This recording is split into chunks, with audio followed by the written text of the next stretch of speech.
Hello, everybody, and welcome to our LinkedIn Live today. Rhonda, take it away. Thanks, Jay. I'd like you to think for just a moment about what intrigued or inspired you to join us today. There's probably something tickling your tummy about your culture at your company. Maybe you haven't put words to it yet, but there's a funny feeling that said, perhaps we can do better. The whole idea of lipstick on a pig, if you're familiar with that phrasing, is that sometimes we take steps to try and make things look better, feel better, but they're really cosmetic. And in the case of culture, having a lipstick on the pig approach, while very well intentioned, can actually do more harm than good and lead to further resentment and disengagement. So, the format of today's discussion, we're going to define what does it mean to have a culture of community. What does it mean when you may be seeing signals of a culture of compliance? Each of our panel members will share a story, and we will highlight what is the pinch point in the story, what is the lipstick, the attempt to fix it, and then round it out with our recommendations on how you can get to the heart of the issue and make some tangible changes to create a better culture.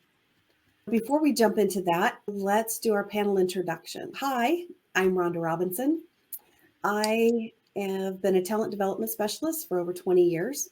My company is called Retain My Team, and we help companies to land more job candidates, keep them longer, and keep their current employees longer. Jay, would you like to introduce yourself? Hi, everybody. I'm Jay Marks.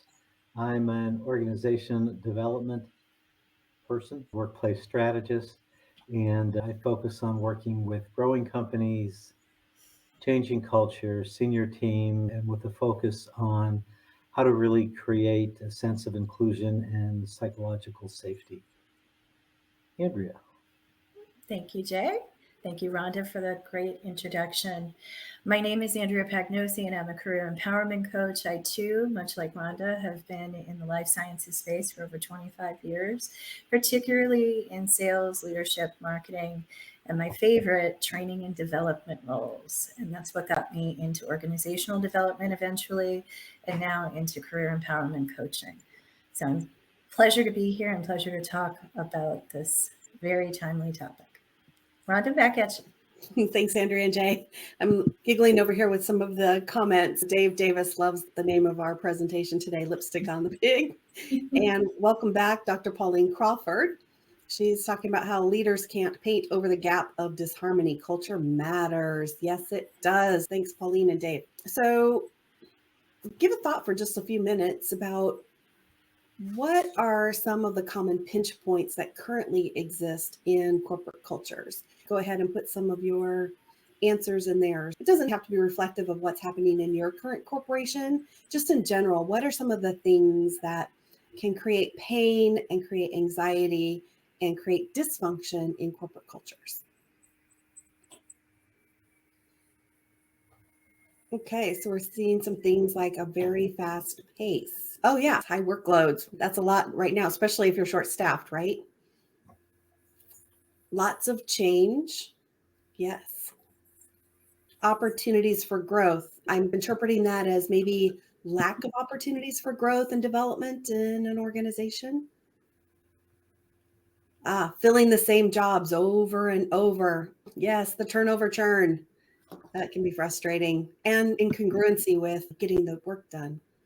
Diversity and inclusion. Yes, that's always a hot topic. These are all pain points within organizations. There are a lot of external forces that are impacting our culture today. Companies got to start somewhere.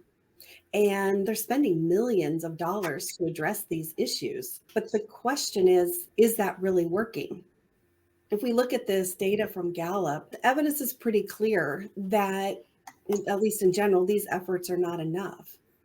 And if you follow the graph at the height of the pandemic, or at the beginning of the pandemic to the height of the pandemic, the fact that employers truly did exhibit some type of caring about the employees' well-being was on the rise. And it makes sense. In a crisis, anything that you can do to help people was welcomed.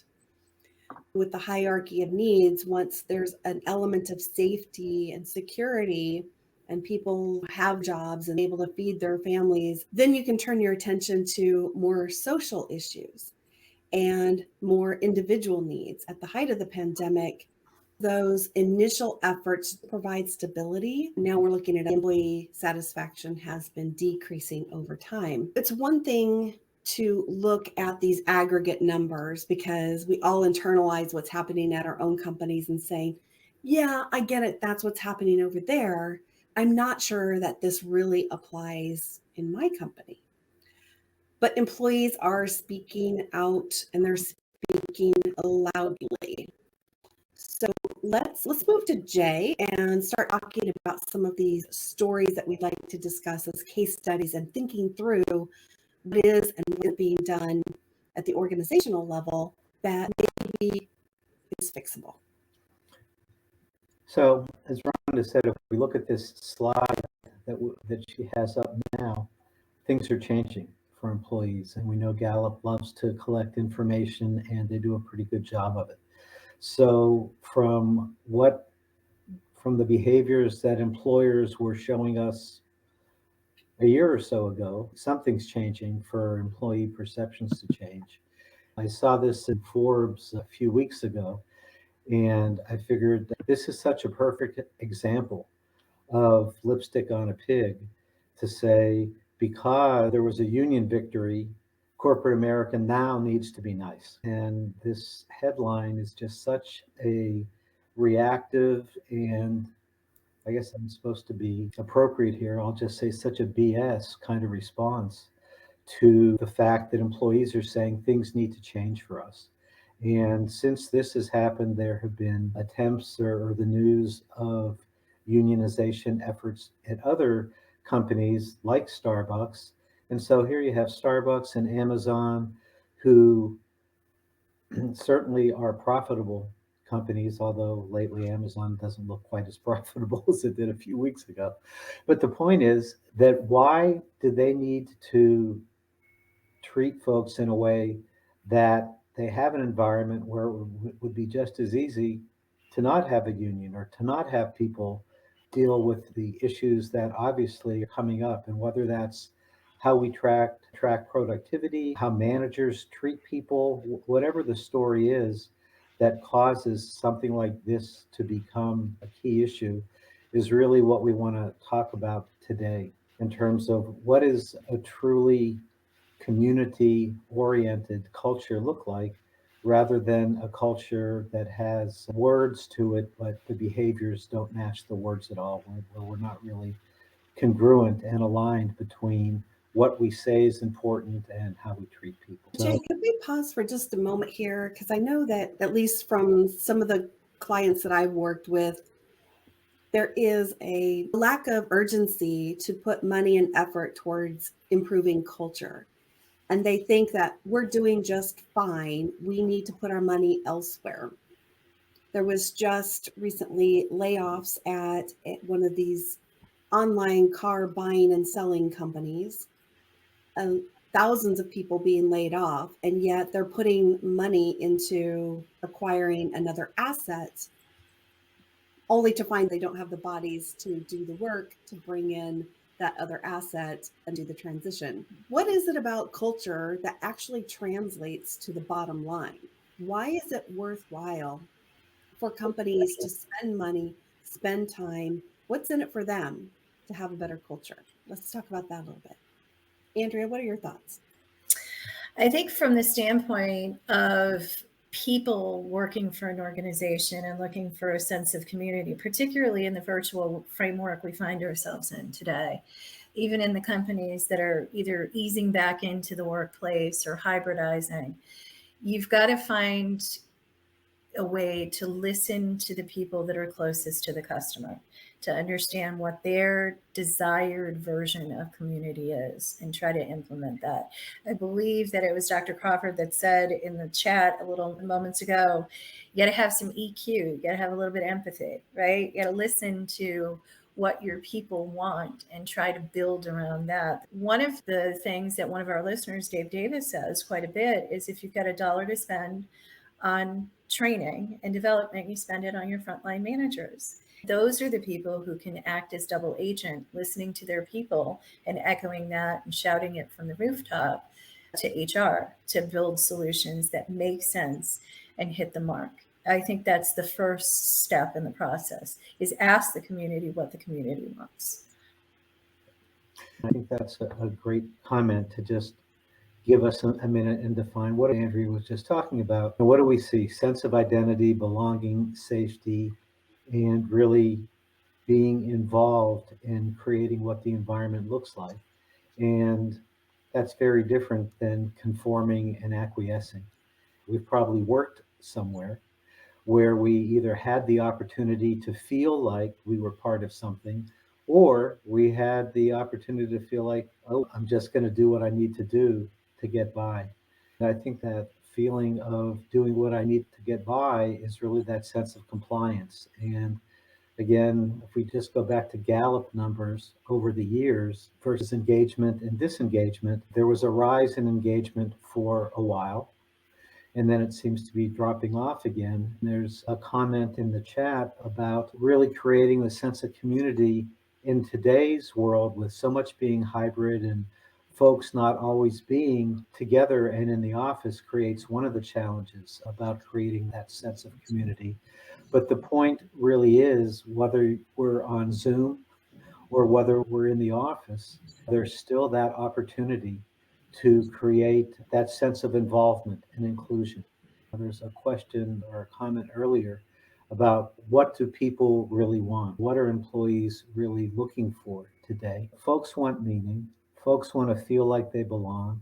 And probably more than anything, people want to know that their point of view is at least considered. There's a way to have conversations and create an environment where people know they have the opportunity to contribute and know that even if the final decision isn't exactly what they were saying, that it's an environment and a culture and an atmosphere and really a feeling that I matter one way or another, that I matter here versus I'm just a cog, going back to the whole conformity bit. I want to get your thoughts on how do you develop that sense of community and what do you really do to have folks feel like they are involved, considered, given options, all the things that we have heard really do contribute to people wanting to come to an organization and attracting and retaining them. We saw it in March. 4.5 million people changed jobs, or 4.5 million people left. So that number has been really consistent for a year now, that people are still thinking, I want to be somewhere different. That's a great segue to an example that I would love to share. A client of mine, a coaching client who I specialize in career empowerment. So it's people that are doing just as Jay said, looking for a job. About a year ago, was looking to get back into the workforce after taking some necessary time off for family while her kids were remote schooling. She'd spent previous to that 17 years at a company that she loved. She had huge advocacy. She had worked her way up the ranks, was poised for promotion. Everything was great, but she made the right decision for her family and took the time she needed to, hired me to start the search, get a resume together, get her personal branding statement, work her network, the whole nine. And she landed a great interview with a seemingly great company and a seemingly just as great supportive manager. She asked all the right questions in the interview and she got the job and she was thrilled. She said, this is exactly the right company. I said, why is this the right company for you?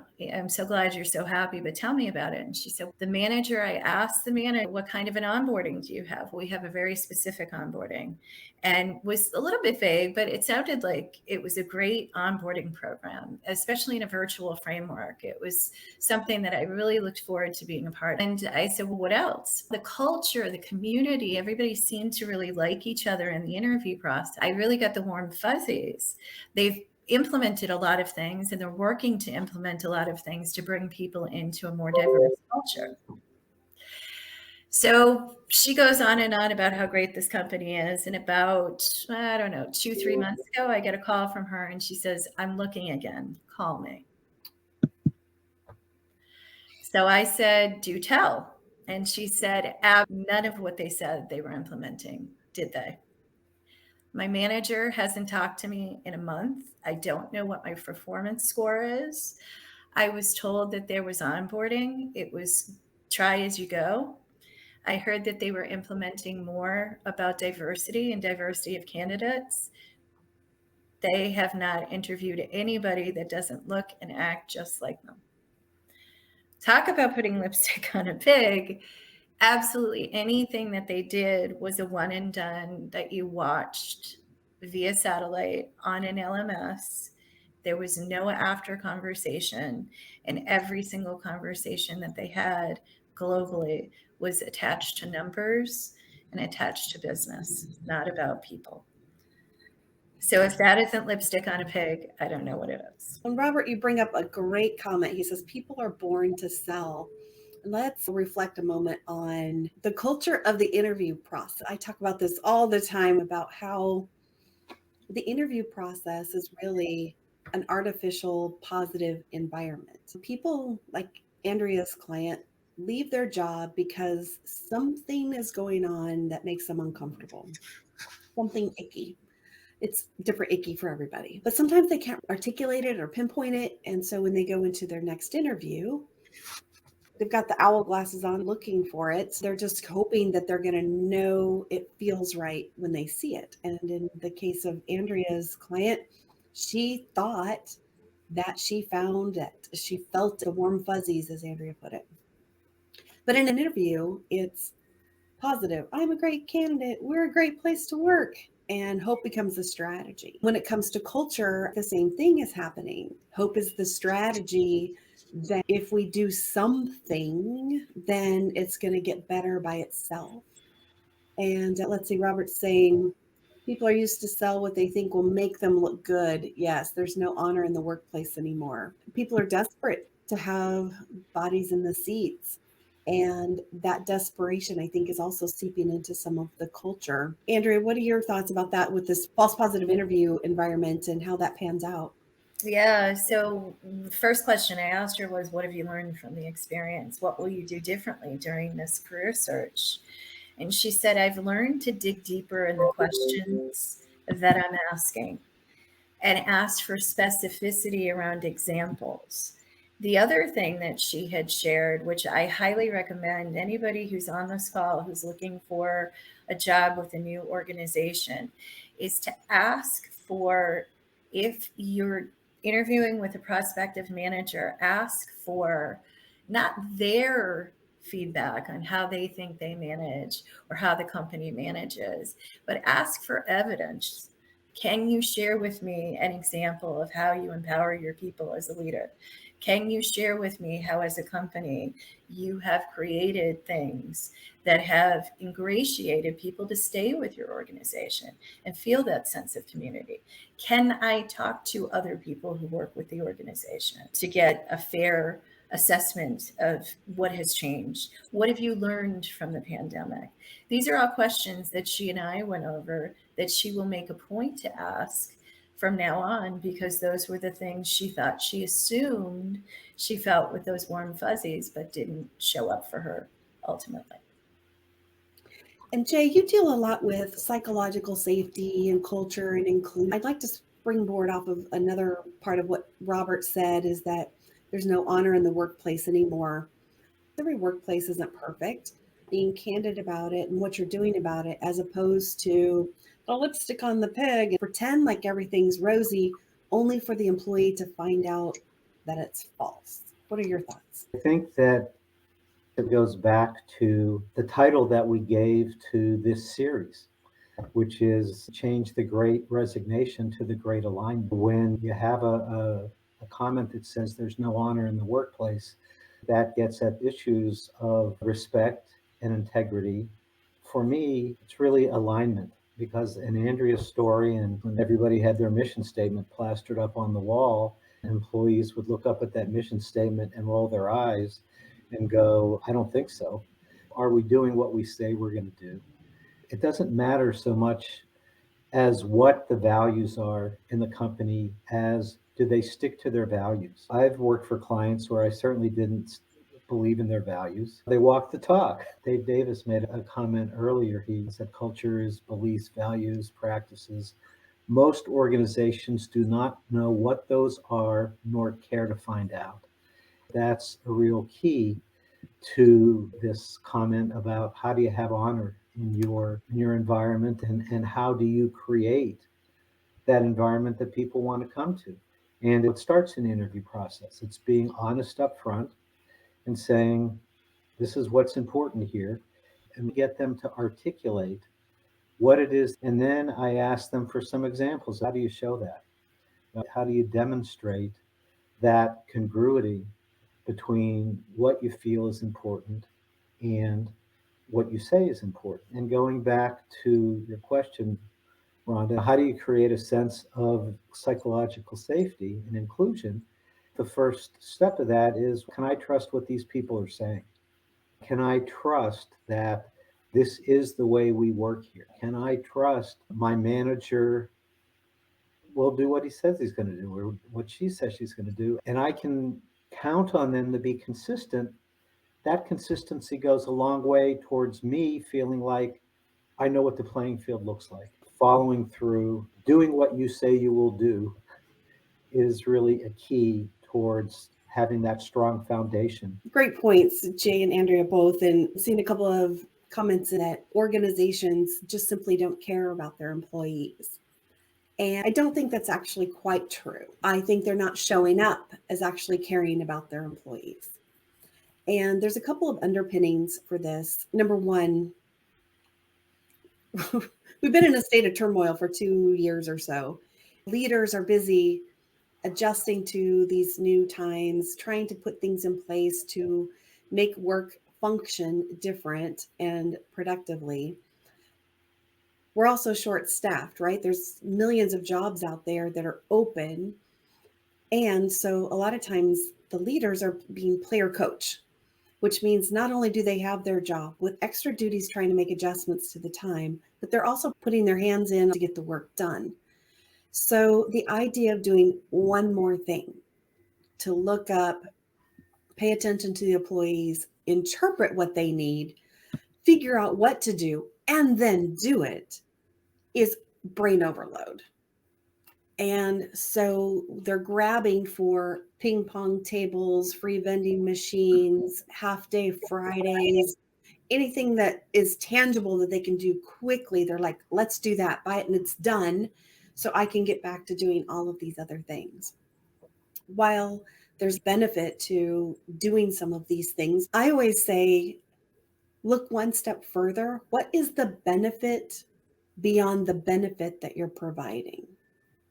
The benefit beyond the benefit that you're providing. For example, I was talking to an HR specialist this week who was recapping how they did an employee survey. And the survey said, we need more mental health benefits. And so, yes, we can do that. Shh. Went and put together this magnificent package, spent millions of dollars, and rolled it out to the company, only to have them say, we don't care about that. Why would they not care about that? That's what you asked for. Greedy little employees, it's never enough. You're killing me here. But if you look at the benefit behind the benefit, what they're saying is that our culture is exhausting me. I need mental health benefits because you are putting me in this state of mental unwellness. And so taking one more step, the benefit behind the benefit opens up the idea of what should we be doing to improve the everyday mental health well-being by not consistently asking people to work overtime, not asking them to change their schedules constantly, whatever those things may be. Those are the tangible actions that you can take without spending millions of dollars. Couldn't agree more. I feel like there's enough companies putting instrumental changes towards mental health, improving benefits, meditation Friday, wellness, exercise, vision boards, crafting, all kinds of things to create a sense of virtual community, but also to create a sense of it's not all about work with us, it's also about play, and trying to build those things. And I've asked a couple of clients, how important is that really to you to have? But they're saying exactly what you're saying, Rhonda, which is if I'm to be honest in looking for a company to work for, and I get those responses, oh, we do meditation, we reimburse for mental health days and this and that and the other thing. I don't want another day's vacation. I want to know how you're going to make my job more amenable to me day to day. How is it going to be remedied when I'm 5 inches from burnout? You're absolutely hitting the nail on the proverbial head. You need to, again, it goes back to what I said before, ask the right questions, the benefit behind the benefit when you're coming into an organization. And again, for those who are just tuning in, I'm a career empowerment coach. So I look at it through the essence of the employee. And that employee should be prospectively asking, foot in the door, what am I going to seek and find as a part of this organization when burnout happens, when times are tough, when things are stressful? What do you do for your employees? And if the answers aren't congruent with what would empower me, I'm not going to take the job. So that's key. Jay, I'm going to turn this over to you here as well. When we talk about lipstick on a pig, I worked for a corporation that people said, we're in a startup company, we work hard, work long hours, we're putting in the extra effort because we all want this to succeed.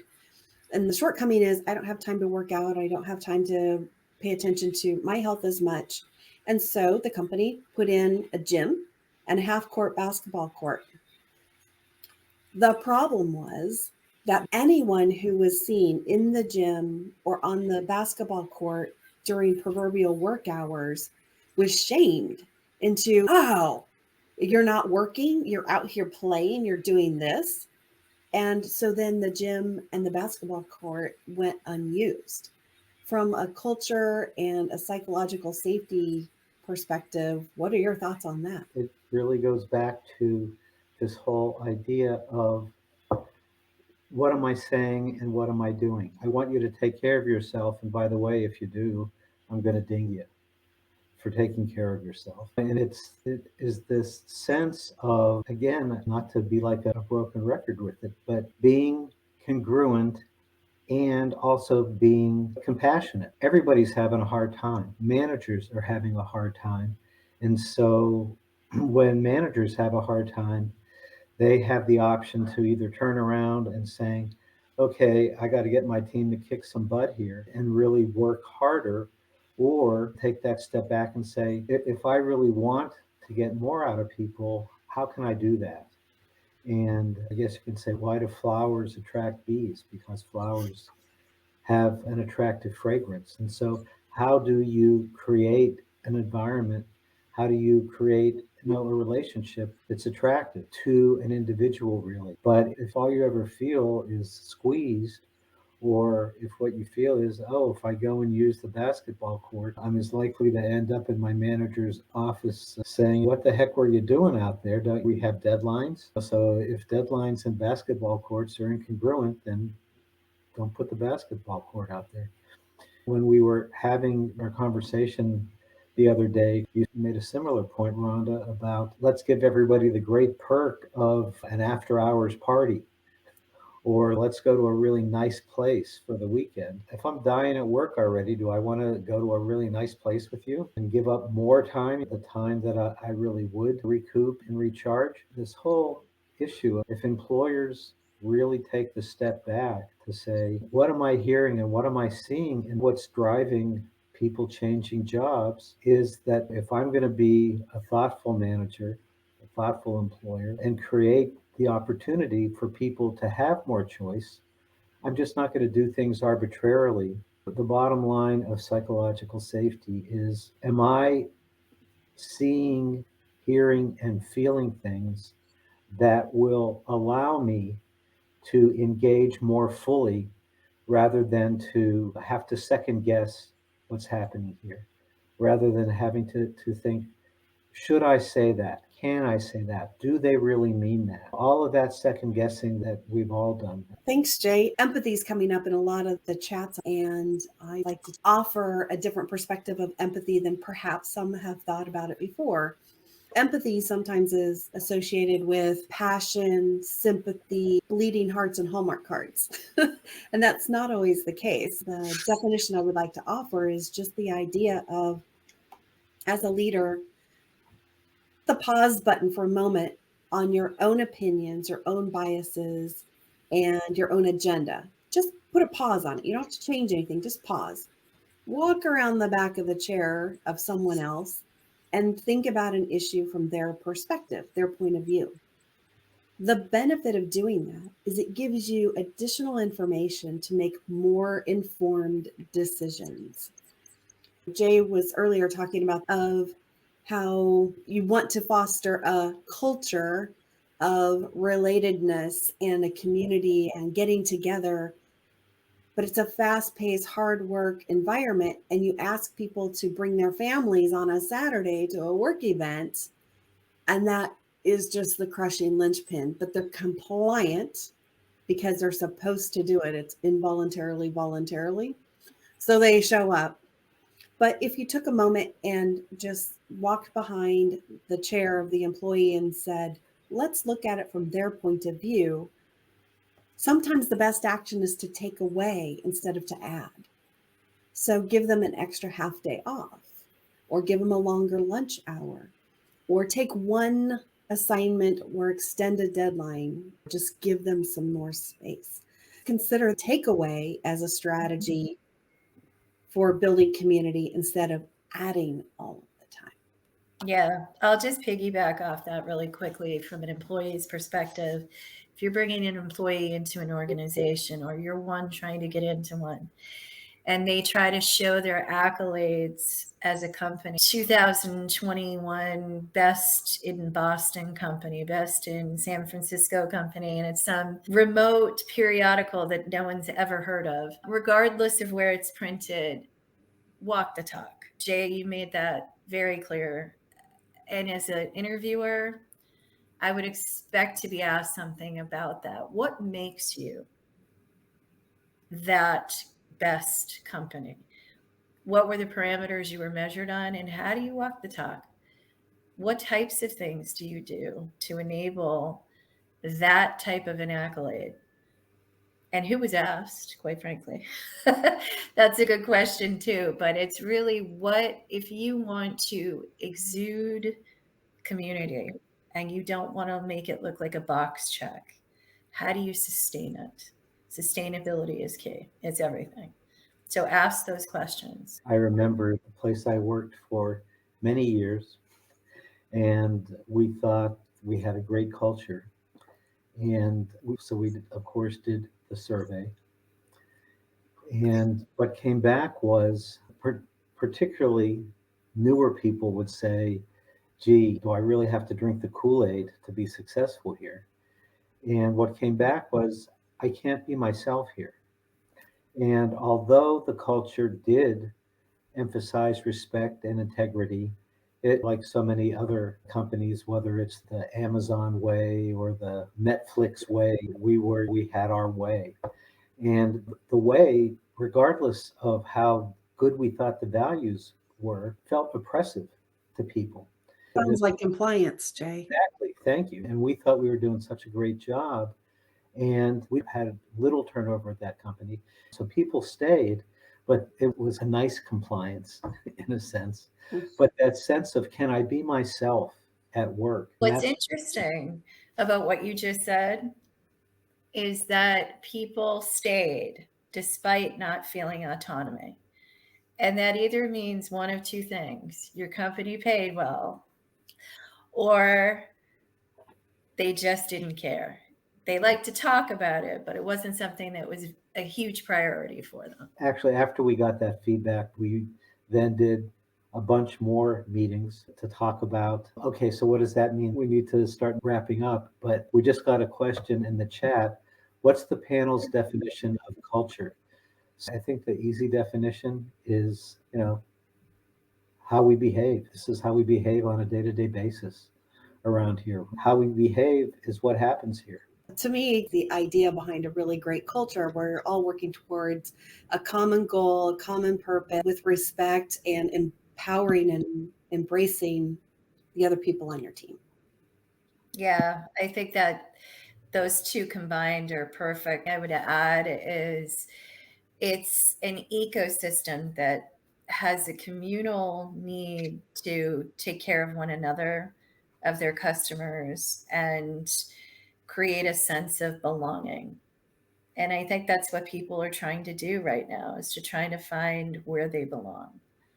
So this has been a powerful conversation. I appreciate the perspectives today. Robert, I'm glad you think we're all so nice.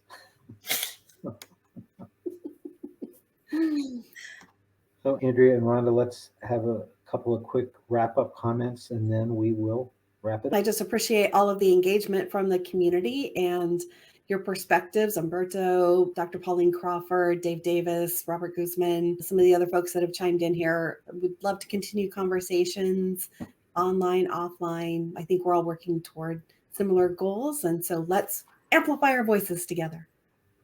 Absolutely. We're all watching each other through the looking glass. And I think if I were to leave with one thing from a coach's perspective, is we are in charge of our own destiny. If we don't find what we're looking for where we are, we've got to be really sure that there are no greener pastures. We create greener pastures with holding people accountable. If anybody else has anything they'd like us to talk about here, drop us a line on LinkedIn or wherever else you could find us. And since our topic today was community versus compliance, I'd like to think that we're developing a community here